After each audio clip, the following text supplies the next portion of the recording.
So so let's say a divine command theorist wants to say something like, look, what's good is what God commands. Okay. Now we can say something like, is that statement there, that what's good is what God commands, is that a matter of definition, or is it a substantive truth about the way that things happen to be? So is it like saying bachelors are unmarried men, or is it like saying Alex, James, and Dylan are the only three people in this hangout? Right? Which of those two types of statement is it? Now, if you want to take the first route and say that it's a matter of definition, that what's good is what God commands, then we run into exactly the same problem as before, because it seems like asking the question, is what good God commands good, is intelligible, right? And it seems like it is intelligible because, for one thing, some of the things that God seems to command in the Bible seem like they need a lot of explanation and justification for them before they can even be seen as good, right? Like God testing Job or something. If it was just a matter of definition that everything that God does is good, there seemed to be, it seemed like you wouldn't be able to wonder why, like in what way is that good, right? It would just be a simple question, like if you had an example of a story where there was a bachelor who was an unmarried man, right? You wouldn't need anyone to explain it to you how that was the case. It would be a matter of definition. But in that case, it really doesn't seem like what God's doing is good until, someone has to explain it to you, or the testing of Abraham or whatever. There's all these examples, right? So it's certainly intelligible that God commands bad things. So the question, does God in fact command good things? It's a very real, meaningful question. And that undermines the idea that it's simply a matter of definition, that whatever God commands is good. It just doesn't seem to be very plausible. So then the other option might be, well, look, maybe God commands all the good things, right? It just happens to be the case that everything God commands is good. Well, if that's right, then, that seems to me that that's a coherent way of looking at it, right? God sits there, knows all of the good things, and then when you ask him, God, what should I do? He only ever tells you to do good things. He just picks the good things for his commands to be, right? And that makes sense, that God's commands are good, but it's not good because it's a matter of definition. It's two things happen to coincide in the world. That would be rather like the first horn of the Euthyphro dilemma, right? Where God commands what's good because it's good, right? It's good independently of God's commanding it. It happens to be good. Even if God didn't command it, it would still be good. Even if God commanded something else, it would still be good to do this thing. And that's fine. Right. Most Christians won't accept that view, of course, because they want to say that God is kind of sovereign over everything, and there couldn't be these facts that were true about the world which were not there that way because God made them such, right? So most Christians want to defend the second horn of the Euthyphro dilemma. And it seems to me that gets cut away by this naturalism argument as well. So does that so if we say that, if we take the one horn of the dilemma that God commands things because they're good, then it undermines his sovereignty, or that he's the source of all goodness, or anything that's true, or anything along those lines. But if we take the other horn and say, well, they're good because God commands them to be good, then, but if you can still question, well, why is God commanding Israel to slaughter the Canaanites or whatever, then it seems to be the case that, well, if it were the case that whatever God commands is good, then it's just obvious that, well, that's good because God commanded it. So I guess one thing that some divine command theorists would do is they would say either of these. It's that God is what goodness is, and therefore anything he commands is a duty given to us, but it's right or morally good just by virtue of it being consistent with God's character or nature. Okay, right, good. So let's say someone's making this argument, right, and they're saying what's going on is that God's nature is good, right? So an action is good insofar as it's in conformity with God's nature. So let's say I do a charitable action, and that's good in virtue of the fact that God's nature has charity as one of its characteristics or something, right? So that's the reason that my good action is good. It's because it's in virtue of reflecting God's nature.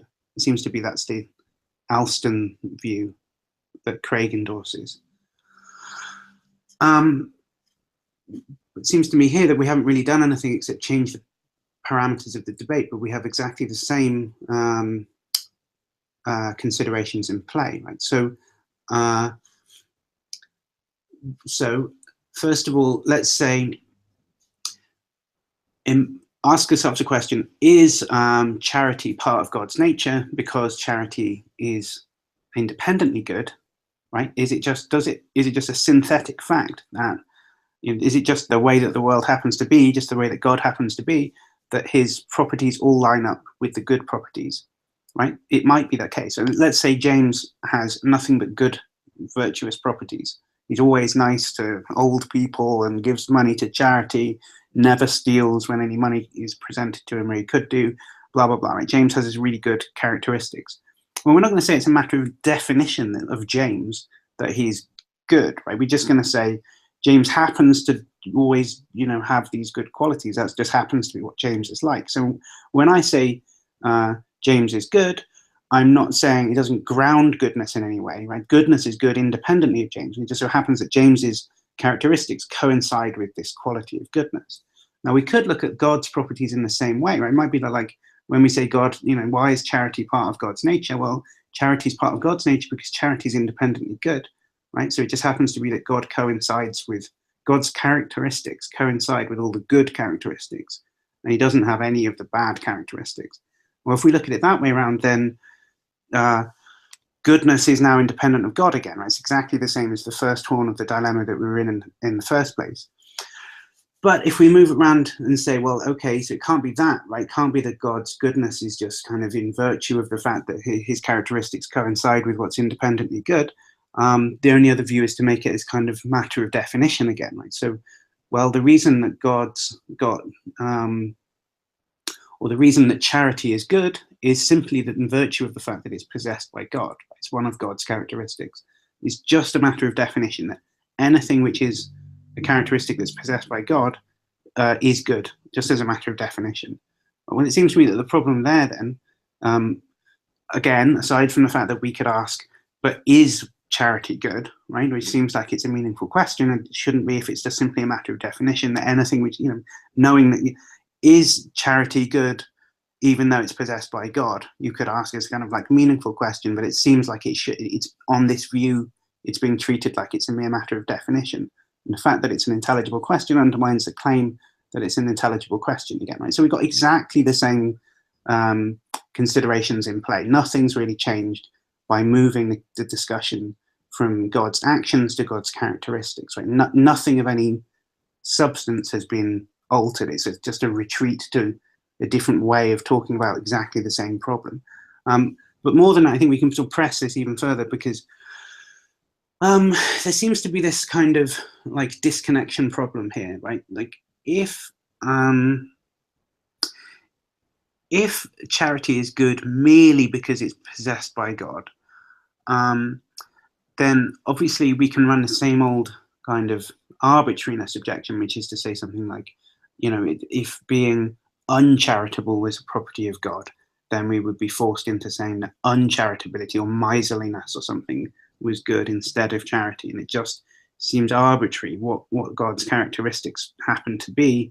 It could have been anything, and we would have had to, by matter of definition, conclude that whatever those properties of God are good. And indeed, it doesn't seem, the God of the Bible is jealous and vengeful and all sorts of other properties, or at least the God of the Old Testament. And we don't always consider jealousy or whatever to be good properties. So it even seems not just to be intelligible that God's properties weren't good, but it seems to also be the case that they're not good if we're looking at the God of the Old Testament. So there seems to be that problem, but I think it also goes a step further than that, because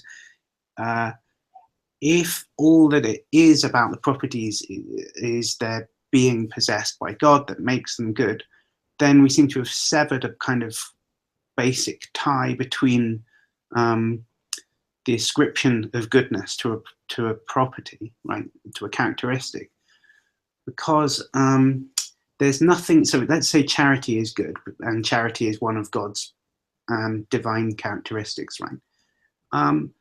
Well, there's nothing about charity itself which makes it good. It's not an intrinsic property of charity that makes it good. It's an extrinsic property of charity. It's only good because it has a relation to God's nature. It's one of the members of God's nature. But that's not a charity. It's not a property about charity on its own. It's not just an intrinsic property to charity. It's an extrinsic property, and that, it seems to me, sucks it sucks all of the meaning out of. So the arbitrariness worry is related to this, right? Because it's saying, well, any fact could stand in that extrinsic relation to God's nature, right? Miserliness could stand in that extrinsic relation too. And I'm really just sort of pointing to a slightly different part of the same problem here, which is just that, like, what we're inclined to say is that there's something about charity itself, an intrinsic property about charity, which is why it's good, right? There's something about charity which makes it good. It's not just any old random thing will do, right? Charity is independently good because of something about charity, because of one of its intrinsic properties. And it seems to me that that's much more plausible than just saying any property that stands in an extrinsic relation to God's nature is good. And so I think we're sucking the intelligibility out of the ascription of goodness by stopping it being about an intrinsic property of the characteristic and making about extrinsic relation to who has that property. And we wouldn't say, why is it that being in the external relation to God is the thing that determines whether or not charity is good?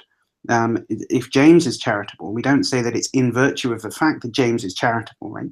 And if Dylan is charitable, that doesn't seem to make the difference either, right? Even if it's me, right? I don't think that just the properties that I possess, that standing in the relation of being possessed by me, is the thing that makes goodness, that makes charity good. Right? I don't think that I play any particular role.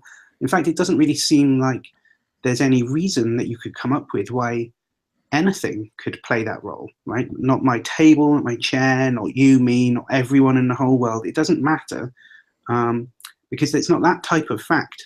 We're not looking for somebody to play that role. What we're looking for is the qualities that the characteristic itself has, right? There's something about charity, which is why it's good, because it's helping people, because it's, I don't know, maybe because it's reducing unnecessary suffering or something like that. That's the whole point of charity, right? It's not about who does it. It's about what charity is that makes it good. And by trying to say that the only thing that makes it good is the fact that it's possessed by this person, it completely misses the point about what's good about charity, right? It's not good just because somebody happens to possess it. And it seems to me it doesn't really help the case here to say, oh yeah, but this person made the universe. Well, so what? I mean, that doesn't mean that's still not what's good about charity, right? That it's a characteristic that's possessed by the creator of the universe, right? It's good because it helps people, because it is helping people, right? That's why it's good. It's not good because it's possessed by, and stressing other qualities like he's all powerful, or he controls who goes to the afterlife or something. None of those things seem like they're relevant to making God the thing in virtue of which the possession of that character trait means that character trait is good, right? There can't be anything that fills in those blanks. So yeah, I think there's very, very strong reasons to reject this Craig Alston view of divine characteristics here.